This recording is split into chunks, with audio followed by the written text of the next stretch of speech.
Good evening, ladies and gentlemen.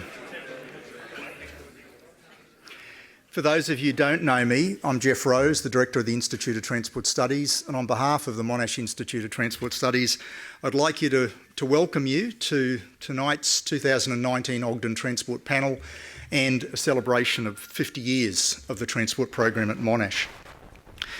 It was 50 years ago when Ken Ogden was first appointed as the staff member in civil engineering to help progress the transport field.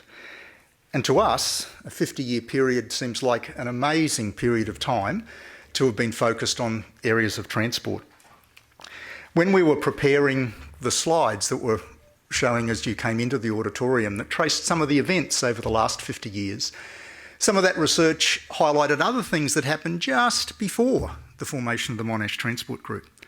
The one that struck me was that it's only just over 50 years ago that Indigenous Australians were first recognised through the Constitution and included in the census. At that time, a referendum with a 91% yes vote made an important change, one that some commentators have said was the first, perhaps tentative step towards reconciliation. Now, it's the custom today to acknowledge traditional owners of the land, and I think that's in one way an acknowledgement that we've made some progress, but we've still got a long way to go in fully reconciling our relationship with Indigenous Australians. But in that spirit, I'd like to acknowledge the Boonwurrung and Woiwurrung people who are the traditional owners of the land where we meet tonight, and to pay my respects to the elders both past, present and emerging of the Kulin Nation. Reflecting on those elders gives me cause to reflect on the elders, in inverted commas, who established the transport program at Monash. I think not only of Ken, but the original team, Mike Taylor, Bill Young, Tony Richardson. And I would be remiss if I didn't acknowledge the important contribution that the founding Professor of Civil Engineering at Monash, Noel Murray, played. Noel had a vision of a department that was built on strength in four key areas: structures, water, geomechanics and transport. And those are the foundations on which the department was built and the foundation on which the transport group grew. Now, I think it's fair to say that a lot has evolved over that 50-year period. And I suspect for Ken and others that were involved at the start of that journey, it's almost beyond comprehension that the group would have grown to the size that it is today, to have a footprint in 3 countries, not only Australia, but Malaysia and China, and to be working alongside other groups of excellence at Monash that have an interest in the transport profession. From the early days, MUARC, in more recent years, the Institute of Railway Technology and Mechanical Engineering, our colleagues in Monash Art and Design through the Mobility Design Lab and the Monash Urban Lab, colleagues in Information Technology. And it's that breadth and depth of expertise that certainly places Monash as a very unique institution in the world in terms of its coverage of the transport field. Now, many people, not only in civil engineering, but other parts of the university, have contributed to the work done at the university in the transport field over many, many years.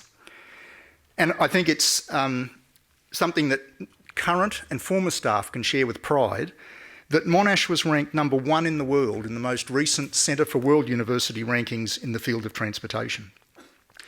When I reflect back on 50 years, there are many things that have changed, but there are also some things that have remained very constant. There have been 3 threads of the DNA of the transport group that haven't varied over those 50 years. A commitment to rigour and relevance in education and research, and a commitment to put back into the community and the profession. Now, I'm not going to bore you with a chronology of the events of the group over 50 years. But I did reflect, as part of preparing my comments today, on some of the areas where I've seen change over those 50 years, and my part of that journey is for a bit over half of that 50 years. One thing that struck me was that in the transport profession, the nature of the problems that we're dealing with have changed in our characterisation. If we go back to Altschiller's work in the 1970s and work around that time, the problem was very much moving cars, or moving males in cars to jobs. Our understanding has changed. I think back of some of Ken's seminal work that put freight onto the radar screen, and more recent years, work around public transport and non-motorised transport. The partnership that we developed with the Department of Infrastructure and what was at that stage the Bus Association of Victoria to launch Australia's first chair in public transport was probably one of the biggest change points for the group. So over time, our conceptualisation of the problem has changed in terms of what we're trying to achieve, help people get to activities rather than move vehicles. The complexity of the problems has increased. In fact, I'd say now that there are many challenges that we face where there's a simple solution just doesn't exist. It's more a case of muddling through. And in that context, and I was relaying this to Sir Rod earlier this evening, I remember vividly the Ogden lecture that Sir Rod gave a number of years ago. And a story that he told that has come to my mind on multiple occasions, but particularly this morning in relation to the press details from events in the United States and the UN Climate Summit and the attendance or non-attendance at that. And Sir Rod mentioned the story that the developed world were having a sumptuous banquet. They'd enjoyed multiple courses and got to the stage where they were ordering coffee and someone said, "Oh, we forgot to invite the developing world. Let's get them in." And they were brought into the room. Coffee was served, and once that was consumed, someone said, "Oh, it's time to pay the bill. Why don't we just split the cost?" Clearly, that challenge, the challenge of climate change and our response to it, remains a wicked problem. And in the 50 years ahead, I can but hope that we'll see a lot more action on that, or the world that we leave to our children and grandchildren will be very different. Another common denominator over those 50 years has been advancements in technology, information technology, and the explosion in the availability of data. There's a critical role that computers and computer models have played, going back to the early years of the group where Mike Taylor's work on local area traffic management, Bill Young's work on microsimulation, developed computer models that now appear fairly primitive relative to activity-based models that Haivu's working on, or advanced vehicles, or autonomous vehicles, which are also part of the mix in the research. But as much as we've continued to rely on technology, I think there's one other component in transport that we can never lose sight of, and that's the human and human behaviour. Some of the slides that we're showing earlier, and I think Bernie Carolyn would have picked up on these, was some of the changes in ticketing systems in Melbourne, from the days of the scratch ticket to Metcard to MyKey, and now pay by phone. While the technology's changed, one thing certainly hasn't. There's human behaviour behind the scenes.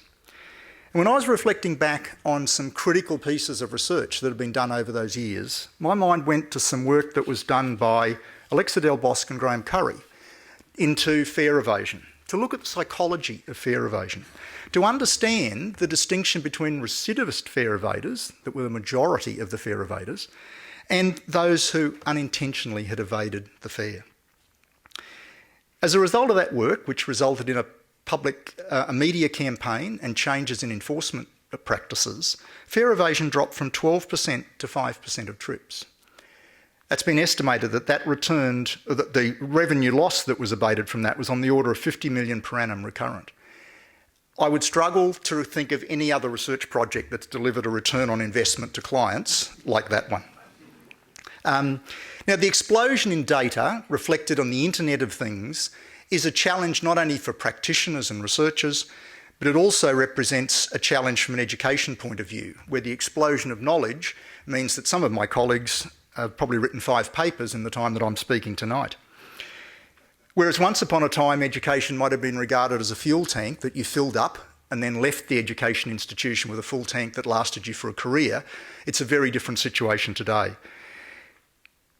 The amount of knowledge means that it's no longer the stage on the stage in front of a class, but really a facilitator to help students develop a capacity to think critically and assimilate information from a variety of sources to understand what is a real evidence base for a way forward. Now, along that journey, we've had many, many partners. I think back to the early years of the group when ARB was located close by, there were very strong links with ARB. Those continue. We've had strong links with state and local government, as well as the private sector, be it infrastructure providers or service providers like Yarra Trams and Metro Trains. The Bus Association, BusVic as it is today, has been a constant partner across that journey. I mentioned that the third thread of the work of the group is service, and that's been not only through contribution to a number of the professional organisations who are represented here today, ITE, Engineers Australia, AITPM, but 19 years ago, reflecting some of the work that Ken and others at Monash had done to develop a series around transport policy, we initiated the Ogden Lecture as an annual event to contribute towards the public debate.